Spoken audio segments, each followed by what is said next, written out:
Ada beberapa hal yang bila kita perbuat, ibadah kita runtuh, ibadah kita hancur. Yang pertama apa? Riddah.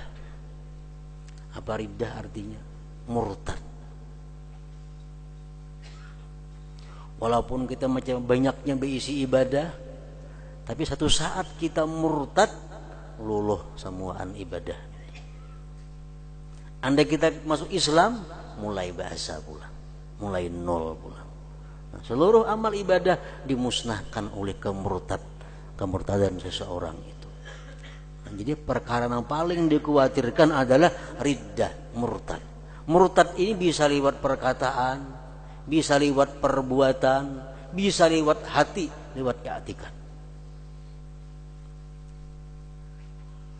Kita memperinting sesuatu yang diagungkan Allah, bisa murtad.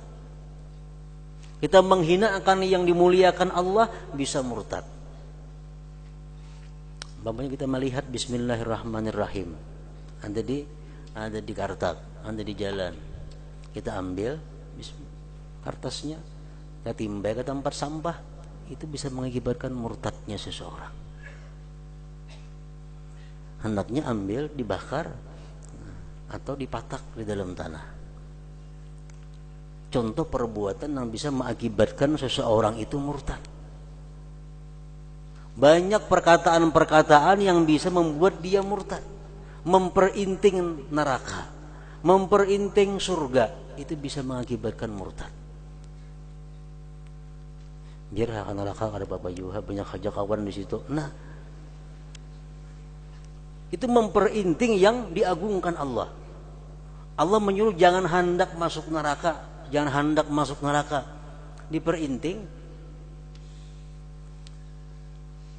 Bila macam itu halnya, kita murtad, seluruh amal kebaikan yang kita gawi, hajinya, puasanya, umrahnya, gugur semua. Kada sampai kita bawa ke hadapan Allah Subhanahu wa ta'ala, sudah dihapuskan. Nah, yang kedua yang bisa menggugurkan amal kita adalah nifak. Nifak itu artinya memperbuat amal karena manusia, beramal karena manusia. Udah banyak ada di si Pulan tau udah beramal bang, tapi si Din ada nyaman juga. Ini nifak ngarannya, sedikit pun kata dia pahala amalnya itu, beramal karena manusia. Antara lain lagi yang menggugurkan pahala ibadah adalah riya. Riya beramal, beribadah walaupun karena Allah, tapi dia mengharapkan balasan di dalam dunia. Termasuk riya. Beramal supaya dihormati oleh orang, beramal supaya dimuliakan oleh orang. Nah, sudah riya. Bila kita macam itu, amal ibadah kita kada sampai ke hadirat Allah, kada sampai kita bawa ke sana. At-takhlid, mencampur adukkan, bercampur, beribadah itu salah jur menyalajur, tulak ke berabai, salah jur bertukar, salah jur ke pengajian, salah jur menyalajur, hingga menyalajur gawian itu ke masjid, salah jur ke warung, ke mana salah jur, ada salah jurnya. Bila bercampur macam itu, Allah kada menerima, karena bagiku ya Tuhan ad-dinul khalis, hanya agama yang murni. Nah, ibadah-ibadah yang pernah kita lakukan itu, kalau ada nifak, kalau ada riya, ada takhlid, ada bercampur tadi, kada bisa diharapkan ibadah itu sampai kepada Allah Subhanahu wa ta'ala. Antara lain lagi yang menyebabkan ditolak al-mannu. Al-man ini khususnya dalam hal bersedekah, dalam hal memberi sesuatu kepada orang, selalu menyebut-nyebut pemberian kepada orang, disertai dengan hati merasa berjasa kepada orang itu. Si anu tu tuhuk ku beri duit, ku ungkusi. Mun bersuara macam itu aja kada jadi masalah. Ini hati mengiyakan rasa banyak jasa, menanam jasa dengan si fulan itu. Itu man. Berapapun besarnya sumbangan yang kita berikan, kalau disertai dengan man macam itu, Allah kada bakal menjadikannya pahala. Allah kada bakal menjadikannya pahala, bahkan jadi dosa.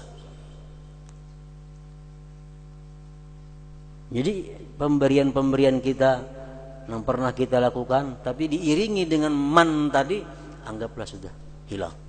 Yang dianggap lagi itu ada. Karena Allah akan bisa kita sampai kepada Allah Subhanahu wa taala. Wal adza, menyakiti. Memberi sambil bermamai.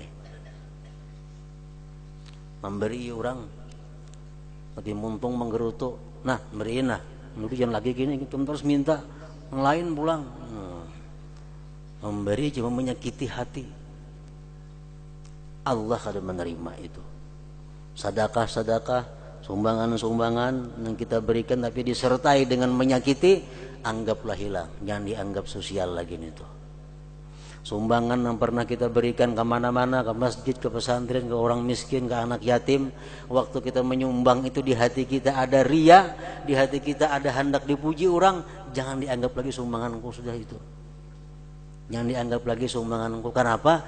Karena ada nilainya di sisi Allah Subhanahu wa taala. Anggap hilang sudah itu. Bahasa menyumbang nang bujur-bujur. Yang keenam, nifak, riya, takhlid, man, adza, riddah. Yang keenam, ketujuh, an-nadamah, menyesal. Beribadah tapi menyesal. Ibadahnya kada bernilai di sisi Allah. Misal parahatan sembahyang, tontong sembahyang, hilang sapida, bah menyesal sembahyang tadi aku sapida aku hilang. Nah aku kada kalanggar ada hilang mau sapida. Sembahyang kalanggar sapida hilang, menyesal. Nah, sapida hilang, sembahyang ada pahalanya. Al-ujub, beribadah kepada Allah tapi kadang merasakan bahwa kemampuan itu pemberian Allah. Berbuat baik, berbuat taat, tapi merasa bahwa itu semua adalah karena kehebatan dirinya, karena kemampuan tenaganya. Ada berpahala juga itu. Lupa bahwa itu bisa dia lakukan karena pertolongan Allah, karena taufik dan hidayah daripada Allah. Lupa.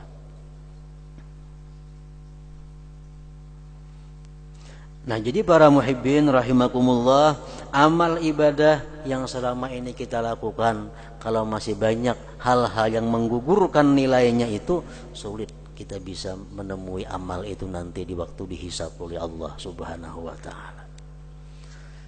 Barangkali ujar para ulama mengatakan, amal ibadah yang menyelamatkan kita di akhirat itu adalah amal ibadah yang sebenarnya dalam dunia kita lupakan. Itu bisa menyelamatkan di akhirat. Jangka majelis taklim umpamanya buat cilingan 1.000 rupiah. Ingat lagi kita, ingat lagi, ingat lagi kayaknya. Barangkali itu yang bisa menyelamatkan kita di akhirat. Yang menyumbang 10 juta belum tentu lagi. Kenapa? Ingat terus, aku nyumbang baru 10 juta aja. 10 tahun sudah 10 juta juga.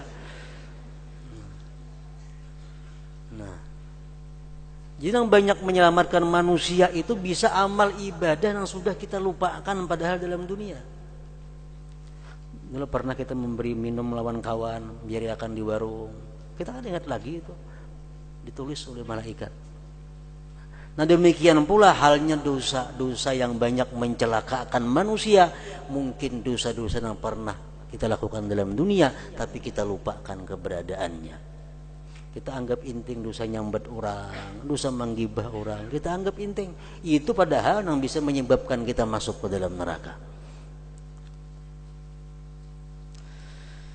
Para muhibbin rahimakumullah,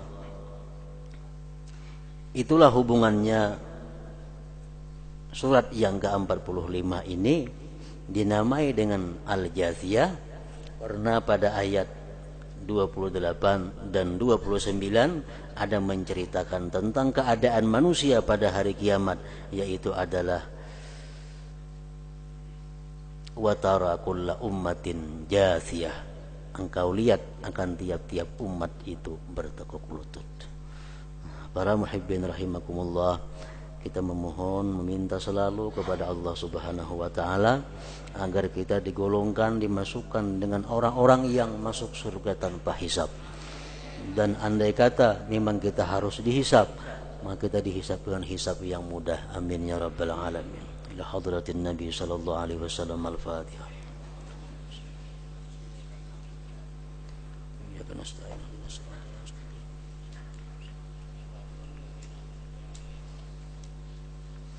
أشهد أن لا إله إلا الله وحده لا شريك له وأشهد أن سيدنا محمدا عبده ورسوله لا إله إلا الله نستغفر الله لا إله إلا الله نستغفر الله لا إله إلا الله نستغفر الله لا إله إلا الله ونتوب إلى الله لا إله إلا الله محمد رسول الله صلى الله عليه وسلم فيا أيها الراجون منه شفاعة صلوا عليه وسلموا تسليما.